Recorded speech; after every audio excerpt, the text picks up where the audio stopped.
Tradition and culture right here, right now. And when I just looking at this tradition, we're still trying to keep it strong. We still try to keep our tradition in our whaling, in our hunting, in our life. I was raised and he was raised, around whaling captains. They taught respect, period. You always respected everyone. They taught sharing, a lot of these things that we have in our heart. Your culture right here, right now is alive. It's not something you're going to get from a movie. It's not something you're going to get from a book. You're looking at your elders, your parents, the ones that still know how to be Inupiat. That's where you get it from.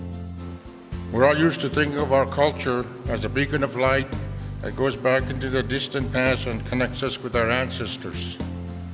But that way of thinking about our culture only describes half of it. The other half is not in the distant past, it is in the present, right here and right now. And it's just as important for us to think of our culture as a living, breathing inspiration for who we are today in 2011. Culture, I believe, changes. Right now, our culture is more fast, got more technology. I believe all the elders got their cell phones with them. Our culture is moving pretty fast. Your language is in your body. It's in your blood, literally. It's in your DNA.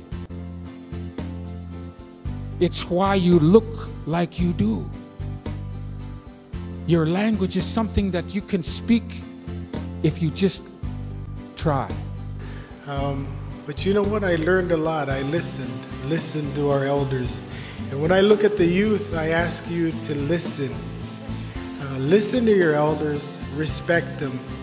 Because we have had talks as whaling captains, both my brother and I. We look out there in the ice and we see things changing. Our heritage is a guiding light for us. We follow the light as we go about our daily lives.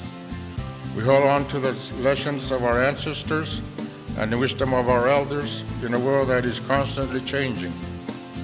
It's not easy to do that when wisdom and tradition often do not get the respect they deserve. Going back to tradition, we talk about our past. Our past. And our culture today are very similar to what's going on. In our past, we see pictures of our elders with piercings, with tutuks, with tattoos. That was the pictures we saw of our past.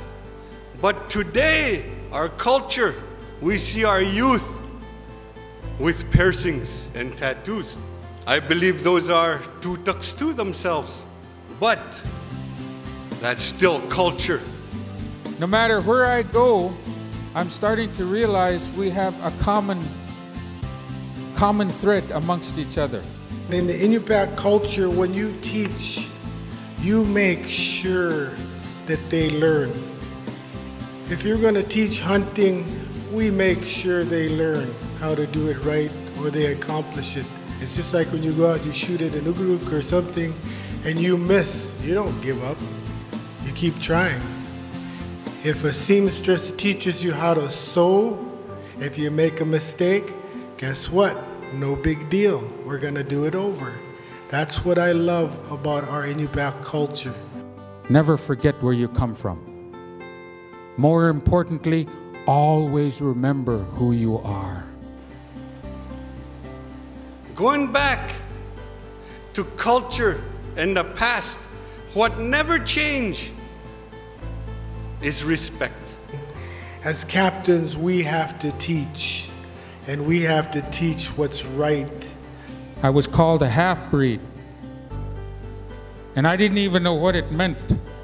I came home crying to my grandfather, and he explained it. He said, "Kutuk, listen to me. You have 3 people in you.